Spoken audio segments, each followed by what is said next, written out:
sabi nila, there are more souls in hell than in heaven. What about the mercy of God? So that is a big question. What about the mercy of God? Well, the mercy of God, you have to understand, mga kapatid, the mercy of God is like this. God has a standard para tayo makapasok sa langit.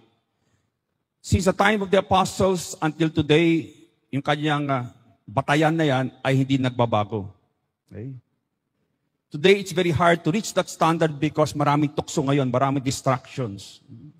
Na madalas nakakalimutan ng tao ang kanyang kaluluwa. You can be so distracted with so many things that you forget your soul is present in your life. It's there within your body. And because of this, okay, imagine if you forget, if the devil is able to do this, okay, tumatanda na tayo, no? Where was I? wait. Distractions, okay? Tama, no? Minsan mas mabilis yung utak ko kaysa sa bibig ko, no? That's why I can... So if you forget, for example, your soul, I remember one exorcism, no? Sabi ng demonyo ganito, no? Nagsasalita yung demonyo, it was a speaking demon. Sabi ng exorcist sa kanya, bakit ang mga taong makasalanan? Bakit parang wala silang problema sa buhay? They even have more and more pleasures. Why are you not harassing them? At sabi ng demonyo sa exorcist, of course, he was forced to tell the truth in the name of Jesus. Sabi ng demonyo, why will I torture my friends? Okay? They are already mine. Sa akin na mga yan. I have eternity to torture them. I have eternity to torture them. So I will give them more of the pleasures of the world. I will give them more money para lang makalimutan nila ang kanilang kaluluwa. Until the last moment, pag namatay na sila, then mararanasan nila ang kamatayan, pagkamatay ng isang kaluluwa. Then they will realize what it is to have a dead soul. So I will give them more and more of the world as long as they forget God totally, they forget their soul totally. The more they are distracted, the better it is for the devil. That's why kapag isang taong ganyan na makasalanan, gustong umalis ngayon sa kanyang kasalanan, that's when actually the devil attacks them. Father, bakit ngayon nagbagong buhay ako? Parang napakarami mga pagsubok. Ang daming harassments. It's because now you are not the friend of the devil. Now, parang nakita niya, uy, makalusot to sa akin. This person, this soul is about to escape from my clutches. So now, I will attack the person. Kasi yung mga taong ino-oppress at pinopossess, madalas, it is when they want to make already a better change in their lives. Then the devil manifests himself na he has been there all along. So the angels, imagine nyo, they had all these powers. The demons have, when they were still angels, they had all these benefits of a superior nature, and yet they ended up in hell. No? So imagine yung mga tayo na mahina, maraming tukso sa mundo, tinutukso tayo ng demonyo, may laman tayo, may concupiscence. The more we have to rely on God. So the mercy of God is not, He is lowering the standards. Parang gusto pumasok sa isang universidad. It is not just kapag sinabi ng university, okay, para sa'yo ibababa natin yung passing grade. That is unjust. Diba? If the Lord cannot lower His standards to enter heaven, but what He will do is He will give you as many chances and opportunities and all the resources na kailangan mo para makapasok sa langit. Pero paano kung ayaw mo talagang magkumpisal? Then that is already your choice. Diba? Then you end up in hell. Okay? Sa impyerno ka babagsak. And that's a reality. So sabi ni Saint Teresa of Avila, it was that vision which filled me with a very great distress that I feel at the sight of so many lost souls. Especially of those who have left the church, yung mga umalis sa pagiging Katoliko at sumama sa ibang mga sekta o kulto. Okay? for they were once members of the church by baptism. Sadly, many Catholics leave the church to join sex cults, other religions, because doon daw mas masaya, may fellowship. But yan yung gusto ng demonyo. Because the number one thing for your soul to survive on this earth is what is the food of the soul. Na kapag hindi nyo kinain na regular, mamatay ang kaluluwa ninyo. Ano? The Eucharist. The devil will give you everything, lahat ng kasiyahan sa mga fellowship, as long as he removes the mass from your life. He removes the body and blood of Jesus from your life. At pangalawa, you will also be forced to remove your relationship or destroy your relationship with Our Lady. Kaya kapag mga kulto, sekta, unang-una binabanatan nila is Our Lady. Yung ating mahal na ina. Because she is like the window that you can still go in para makapasok ka pa rin sa tahanan. So what the devil will do is he will trick you as a Catholic and say, yun na mas masaya dito. Okay? Sasama ka ngayon sa mga born again, whatever, no? And your soul dies the moment you stop receiving Holy Communion. Okay? And especially kapag you treat Mama Mary, the Mother of God, in a sacrilegious manner. I do not know, sabi ni Saint Teresa of Avila, how we can be calm when we see Satan carry so many souls away daily.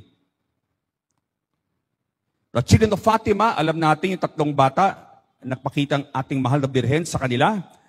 Sabi ni Saint Jacinta, we must pray very much to save souls from hell. So many go there, so many.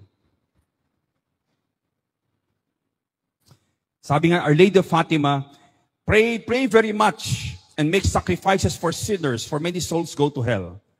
Because there are none to sacrifice themselves and to pray for them.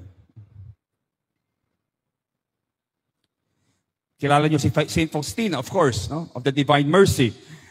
Isang santo na naman na pinakita ng Diyos sa kanya ang katotohanan ng impyerno at yung mga kaluluwa nandun sa impyerno.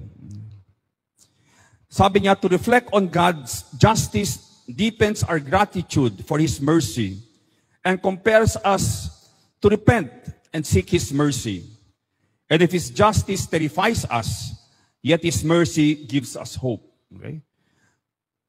Okay, so God will give you all that you need habang buhay ka para maligtas ka. Hindi lamang para maligtas ka so that you become holy, maging banal ka. Hindi lamang maligtas, kasi may mga iba, basta makalusot na ako, Father, basta kahit ako pinamababa sa langit. No? That should not be. Because love wants to give always the maximum. Ayaw niya yung minimum. Okay? So, what's important is that, okay, we have to make use of all the means that the Lord is giving us now to save our souls. Halimbawa, the devotion to the Divine Mercy. Very important. The devotion for the last days. This is the last major devotion according to Jesus to Saint Faustina. Before the time of justice comes, the time of mercy will be given. And this is the time of mercy.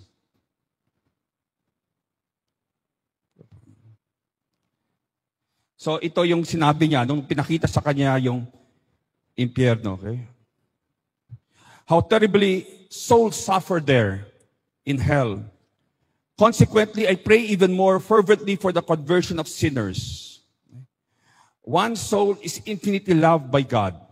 That's why kung gusto mo magbigay ng kagalakan sa ating Panginoon, save one sinner. That gives infinite joy to God. Imagine nyo, God has everything already. Lahat ay nasa Kanya na. What else can you give God to make Him happy? Ngunit sabi ni Jesus, if a sinner returns to the Father, there is rejoicing in heaven. Ibig sabihin, kahit ang Diyos mismo ay nagagalak, there is more joy in a sense added to God when one soul is saved. Even the angels, natutuwa ang mga anghel. Why? Because they see God who is so happy with one soul that is saved. That is why it's very important to understand how much we are loved by God. We are loved infinitely. Each soul is loved infinitely. At lahat ay ibibigay niya para maligtas yung isang kaluluwa at hindi lamang yan to become holy, to become saintly. Okay? So, if you want to give a soul to give a gift to God, like this Christmas season, convert a sinner, someone who has left the church, bring them back to the church. And this will grant a lot of joy in the heart of God, and you will also be able to experience this joy in your own soul. God's joy will overflow to your souls. Sabi ni St. Augustine, do not despair, one of the thieves was saved. Do not presume, one of the thieves was damned. So we should not presume. Okay? We should not presume na, well, madali lang pumasok sa langit. Okay? Okay? So I will simply wait until the last day. Pag medyo may sakit na ako, mamatay na ako, doon ako makukumpisal. And that is impossible. You cannot tell God, wala akong pakialam sa iyo, throughout your entire life, I don't care about you, and then suddenly mamamatay ka na, Lord, I love you. Okay, that doesn't happen. Hindi nangyayari yan. Okay? So you can forget about that. Yung mga tao nagsasabi na, siguro pag medyo later on na lang ako makukumpisal, later on na lang akong babalik sa Diyos. That is not love. Okay? You're using God for your own personal agenda. You don't really love the Lord. Kasi paano sinasabi mo sa Kanya, sige, I will still hurt you now, I will still hurt you. Patuloy kong sasaktan ka, I will commit these sins, and I will just, even though it is hurting you, I will continue to commit them. I will just say sorry after a few years. Okay? So that cannot be love. So sabi from this book, Saints Who Saw Hell, hell is the final guarantee that what we do here and now really matters. So we are placed on this earth precisely to prepare for heaven. Tayo nilikha ng Diyos at nilagay sa mundo to make the choice. The only reason nandito tayo sa mundo is to make a choice to be with Him. That's the only reason. Did the Lord put us on this earth to be happy? Yes or no? Nilagay ba tayo ng Diyos sa mundong ito para maging masaya? Yes or no? No. Mali. God placed us on this earth para maging banal. What does holiness mean? To have a relationship with God and with one another. Why? Because pag sinabi ko, gusto ko maging pare para maging masaya, hindi ako magiging pare. Dahil hindi madali ang buhay ng pare. I have to sacrifice so many things. So I cannot tell na the Lord put me on this earth simply to enjoy all of this, all the pleasures of the world. Mali yun. We are not made for this world. We are made for the next life. Or else, when we look at the life of Jesus, you can see He has so many sufferings. At yung krus niya, no? Sobra-sobra yung mga kahirapan niya, yung pagdurusa niya. So, when you become holy, you have a deep relationship with God, a loving relationship with God, then you become happy. Then you become happy. Happiness is a result of holiness. That's why sa langit, yung kasiyahan, kagalakan, between the three persons of the Trinity is based on their love. Doon nag-uugat yung kanilang kagalakan sa pag-ibig. Sa pag-ibig. So we should never forget that. That's why sometimes to become holy, the Lord will allow crosses in our lives. Maraming kabigatan sa ating buhay. But if you learn to embrace it with love, you will experience a joy within your soul that is more intense than the pleasures that you will find in the world. I can assure you of that. Because mga santo, pag minasdan mo ang kanilang buhay, they were the most joyful people. Di ba, mga santo? But if you look at what they owned, yung mga pag-aari nila, yung pera nila, they were very simple. What was their secret? It was always love. Okay? So the more horrible we understand hell to be, the more marvelous we understand heaven to be. Okay? The more deeply we fathom what God wants to save us from, the more grateful we are that He desires to save us. Okay? So halimbawa, nag-apply ka sa isang universidad, bumagsak ka, masakit. Okay? It's painful. Okay? So the next time, you study better and then you pass. Okay? And you pass precisely because maybe your barkada now helps you, nagkakaroon kayo ng mga study groups, etc. Okay? And therefore you pass. So ganun rin sa going to heaven. It is not easy, but if you ask the Lord for help and assistance, you will be able to experience all the help you need para makapasok, para makapasa. Okay? Because how holy should you be to unite with an infinitely holy? How holy dapat ang isang tao para makipag-ugnayan sa isang walang hanggang kabanalan? Infinite holiness. You have to be quite holy, di ba? So it's all God's mercy. But we have to make use of the means. So the devil can attack us through temptation, yung tukso. He can attack us extraordinarily through obsession, attack sa mind.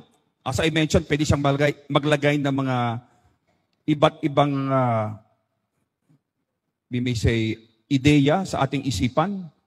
Oppression, he can attack the body. Halimbawa, binabangot palagi tayo kapag tayo ay pupunta sa isang lugar na maraming mga spirito. Possession, of course, yung sinasapian. And infestation, kapag yung inyong bahay ay may mga paranormal occurrences. Maraming mga kababalaghan na nangyayari doon. Maraming mga paranormal experiences. Halimbawa, yung maraming mga black figures, mga anino na naglalakad sa gabi, umiikot sa tahanan ninyo. Ang dami nagkakasakit doon sa tahanan na yan, sa bahay na yan. So this is what we call infestation. The devil is attacking an object. So the two targets of the devil, always, two major targets, the emotions and the mind. Right? The devil wants to create so many emotional openings in a person. Sadness, anger, fear. Because kapag tayo bumagsak sa mga matinding mga damdamin na iyan, it attracts evil spirits at ginagatungan nila yan. Okay? Palagi nilang igagatong yung mga sugat natin. Okay? Especially if it is anger, fear, or sadness. The more fearful you are, the more sad you are or depressed, the more angry you are, automatically you can be sure. The more you are sure that an evil spirit will enter and attach to you. Because any of these three negative emotions attracts evil spirits. And they will aggravate your condition. Later on, from sadness, naging depressed ka na, kailangan mo na magkumuha ng mga medications for your depression. And also the mind, sinabi ko na kanina, the devil can put thoughts in your mind. Okay? Wala kang kwenta, magpakamatay ka na. Sa maraming mga kabataan, it's the same words always. You are worthless, kill yourself. It's all the same. Okay? So, always use spiritual warfare. Command the spirits that are attacking the mind of the young person to get out of the place. So guard your emotional life. You cannot exorcise someone who has unforgiveness. Right? Very important to. Many times, when we experience, hindi umaalis yung mga masamang spirito sa isang tao, we ask always, have you forgiven everyone in your life? Many times, it is unforgiveness that is the main reason kaya hindi umaalis ang mga masamang spirito. Meron silang kinakapitan. They get their energy when there is unforgiveness in the soul. Okay? So remember that giving in to our emotions, okay, these are sinful temptations. The sinful temptations is very, very dangerous because it gives power to the evil one. So constantly strengthen your will, discipline your emotions. Pag kayo ay tinukso, agad-agad labanan ninyo. Don't wait habang tumatagal. Okay? Kasi habang tumatagal, lumalakas ang tukso. Kapag may pumasok dyan na isang negative na thought, wala kang saysay sa buhay, okay, you are worthless. Immediately rebuke that. Okay? That is coming from the devil. That is not coming from the Lord. Automatic yan. Okay? So remove that, because if you feed on that, little by little, you will start to experience, okay, the effects of listening to the devil. Okay? Babagsak ka sa napakaraming mga problema. Okay? So check your thought life also. Always be aware of what you are thinking, because many times, akala natin galing yung ideya na yan mula sa ating utak, pero hindi natin alam ito'y galing sa labas ng ating utak, ito'y galing sa demonyo. Don't assume that it is coming from your brain. If it is something negative, at galing parang it came out of the blue, wala kang ginagawa, nakupo ka lang, biglang may pumasok dyan na ideya. Sabi ni Saint Ignatius, this is from the evil one. Okay? That is from the evil spirit. Just like kapag nakupo ka, tapos may inspirasyon na pumasok sa isipan mo, sabi ni Saint Ignatius, that is from a good spirit. That is from the good angel. Okay? Don't forget to discipline your body so that you are not easily triggered by the devil. If you are easily triggered to anger, check on that. Okay? Okay? Discipline it, because if it is not disciplined, the devil will continue to trigger that weakness. For example, we can discipline our body through fasting, okay? Denying certain pleasures that one enjoys frequently, like maybe going to Starbucks, right? Remaining silent, gusto mo makipag-chismisan, okay? Instead of speaking when the issue is not important. So these are some ways we can discipline our emotions. Para kapag dumating na ang tunay na tukso, we have the strength to be able to say no. So we can offer all of these sacrifices for reparation for our past sins, reparation to Jesus and Mama Mary, apostolate of offering for the benefit of the church, conversion of sinners, mga kaluluwa sa portfolio, and to dominate our human fallen nature. Our Lady of Fatima, sabi niya, sacrifice yourself for sinners, and say many times, especially when you make some sacrifice, oh Jesus, it is for love of you, for the conversion of sinners and reparation for sins committed against the Immaculate Heart of Mary. So also make use of indulgences. Sabi ni Saint Teresa of Avila kay Jesus, Lord, bakit itong madre na to, parang she's a simple sister. She was not really very holy. Bakit nung namatay siya, nakita kong ang kanyang kaluluwa ay agad-agad pumasok sa langit? Jesus told her, because she made a lot of use of indulgences a lot of times. Okay? So let us again study and make use of indulgences. Yung mga plenary indulgence, mga partial indulgence. Napaka-importante niyan. When you're about to be judged by the Lord, you will be thankful that you have made use of all of these resources to experience God's mercy. Okay? So how do we secure our homes? I would like to talk a little about now the demons. Okay, so una-una, hell is real at doon ang mga demonyo. It was created primarily for them. Now, who are the major demons that we will have to face in our life on this earth? Of those angels who had fallen from heaven, a third of them abide in hell. Yung pinakamatataas na mga demonyo ay nasa impyerno, doon sila tinapon. A third inhabit the air. They be called them spirits of the air. And a third inhabit this world and tempt human beings. We call them the unclean spirits. Yung mga fallen angels sa impyerno, we call them demons.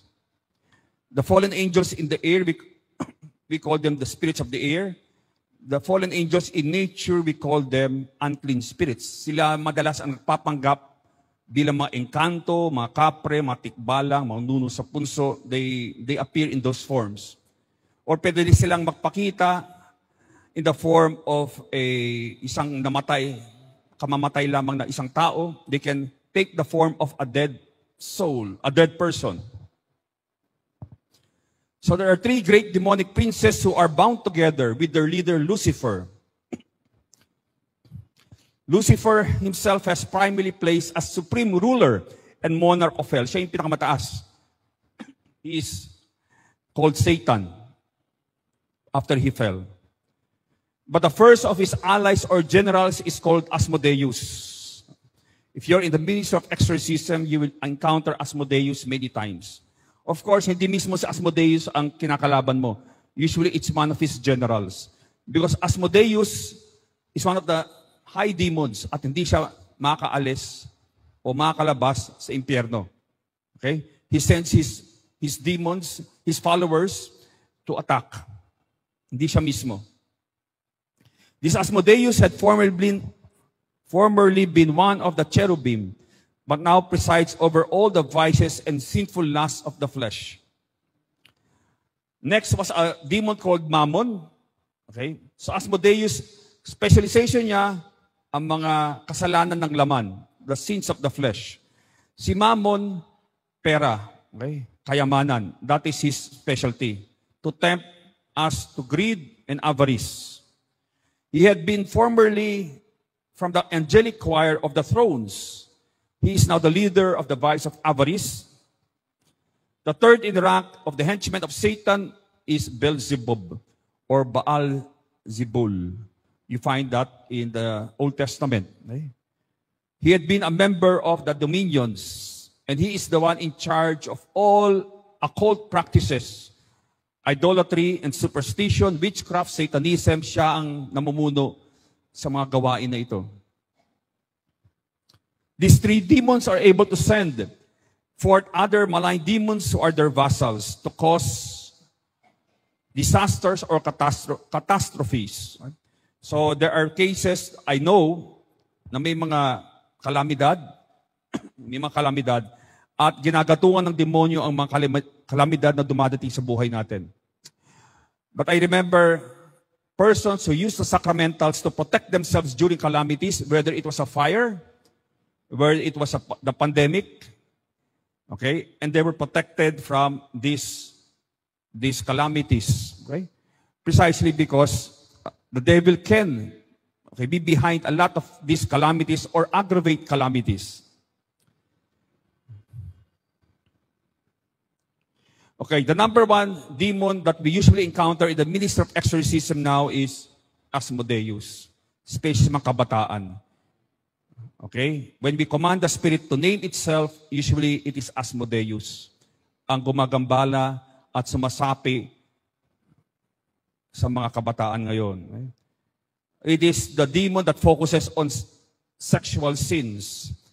Sabi ni St. Alphonsus de Liguori, the founder of the Redemptorists, sabi niya that the greater number of damned enter hell on account of sexual sins. Our Lady of Fatima, sabi ng ating mahal na ina, more souls go to hell because of sins of the flesh than for any other reason. Okay. It is not because sins, sabi ni Sister Lucia, it is not because sins of chastity against chastity are the most grievous sins, but because they are the ones most people will not give up. Okay, the second demon is Mammon, the prince of vices, the vices of avarice and greed. The vice of avarice and greed expresses itself in a bewildering multitude of different sins and crimes, including theft, graft and corruption, deception, etc., etc. Okay? So ito yung mga taong sugapa sa pera. Okay? Their God is money. So this is the demon that is usually operative pag in-exercise mo sila. The last demon, major demon, is Beelzebub. He is the patron and prince of all forms of witchcraft and sorcery.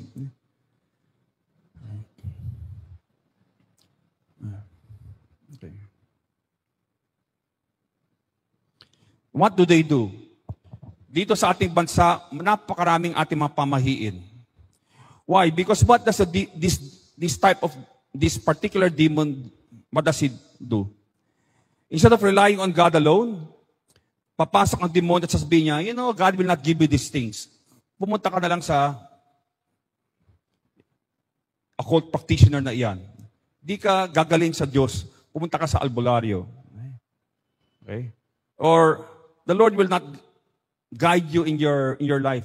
Pumunta ka sa manghuhula. Okay? For example, so you can see, itong mga occult practices is a sin against the first commandment because we are telling God that, Lord, hindi ka sapat sa buhay namin. I have to have my house feng shuied, for example, or have all these Buddhas in my house para mag-attract ng good luck or swerte. Okay, so you're actually telling the Lord, boom, Lord, I need these other powers, these other deities because He will not give me these things. Kaya nakakalungkot, there was this case that I had. Ayaw talaga niyang bitawan yung kanyang mga pamahiin, yung kanyang mga Buddhas, yung mga feng shui. Sabi ko, why don't you want to renounce them? Sabi niya, because, actually, it was not me, it was another priest. But sabi niya sa paring ito, because my spiritual blessings came from God, but all my financial blessings came from Buddha. Pwede ba yan? Diba? Pwede ba yan? Imposible yan, di ba? Because Buddha is not a God. Okay? Remember, Buddha is simply a philosopher. Okay? The philosophy of Buddhism mixed with paganism in India and China, ginawa nilang Diyos si Buddha. But he never claimed he was God. Only Jesus Christ was the only person in history who claimed that he was God and was able to prove that he was God by resurrecting from the dead. So, halimbawa, you are grieving, okay? Nagdadalamhati ka, nandun yung mga spiritista. Okay? Baka gusto mong kausapin yung asawa mo, okay? Yung kamamatay lamang, baka gusto mong kausapin siya. Okay? Baka may mensahe ka para sa kanya. So imagine, this person will now conjure the soul of your beloved spouse. Of course, demonyo yan. Because no one has the power to call a soul from heaven, hell, or purgatory. Pag may sakit ka, nandun yung mga faith healers, witch doctors, and energy and psychic healers. Pag nababalisa ka, nandun yung mga fortune tellers. Instead of using discernment, you go to fortune tellers to make a decision. Okay? You get victimized, naging biktima ka, nandun yung mga mambabara, mangkukulang para gumanti para sa'yo.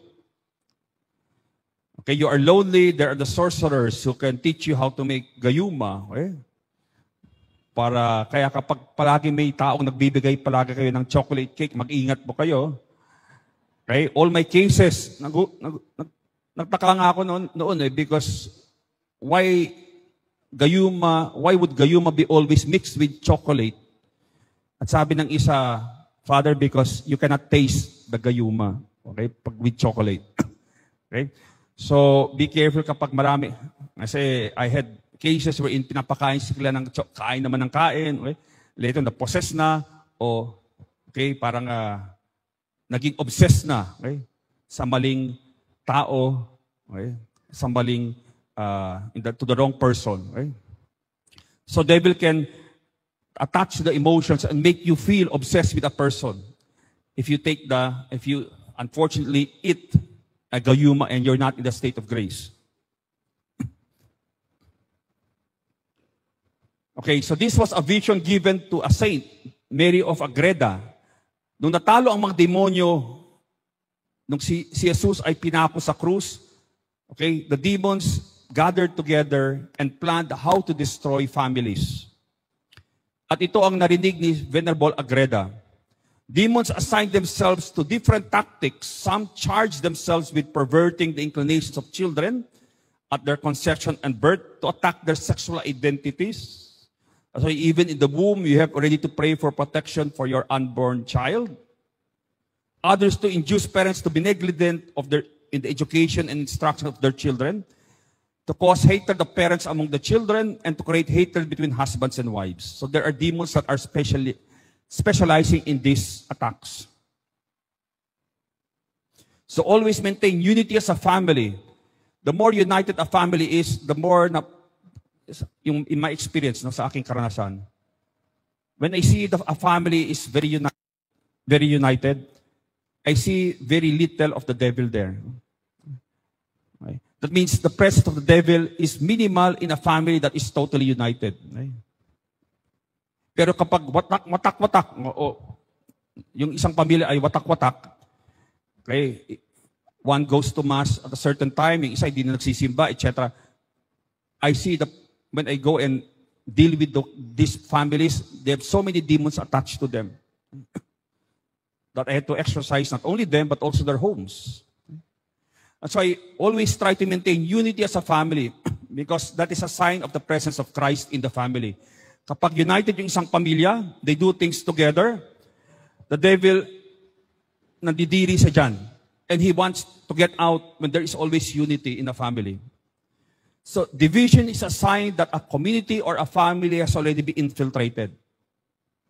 Because the devil, bago siya umatake, he will divide and then conquer. He will isolate, then subjugate. Kaya mga kaso namin mga kabataan na napossess, usually, if I ask the relationship with their family members, yung mga relatives nila, yung kadalang magulang, they are isolated. May sariling mundo sila. Kaya the devil was able to work on their thinking, their emotions, talagang madali silang inatake ng demonyo. Because there was no spiritual, emotional, relational, psychological support. The devil had isolated them. So the more divided a family, the more one sees the presence of all the vices and all sorts of evil. Talagang pinaglaruan na ang pamilya na iyan. The more dysfunctional, emotionally, psychologically, and spiritually a family is, the more divided it is. The more a family is united in doing things like going to Mass, praying the Rosary, the more the presence of Christ is there. Because the Lord promised, where 2 or 3 are gathered in my name, I will be there. Right? Kaya nakakalungkot kapag yung ina lamang o yung tatay lang ang nagdadasal. Okay? All the rest are atheists na. Okay? But 2 members of a family praying together, the presence of Christ immediately is there. The more people are praying together, mas patindi ang presensya ng Panginoon doon sa pamilyang iyan. The more members of a family are gathered in prayer, the more powerful the Holy Spirit is. And the more powerful the presence of Christ is. And evil spirits sense that. Okay? Nandidiri sila at ayaw nila yung kanyang paligid kapag nandun sila sa loob ng tahanan na yan. Sabi ni Venerable Fulton Sheen, the diabolic comes from the Greek word to tear apart. The spirit of the diabolical is one that destroys unity, that breaks asunder. That's why the number one tactic now of the devil is to destroy marriage through divorce and all these other. Only God, it's God who joins, and only God can separate, and He will never separate what He has joined. God doesn't change His mind. God doesn't change His mind. He will give you all the graces to be faithful to your commitment. Because when you enter the vocation of matrimony, automatically that is the way that the Lord has chosen for you and has validated that this is the way that you will become holy. You will never become holy with someone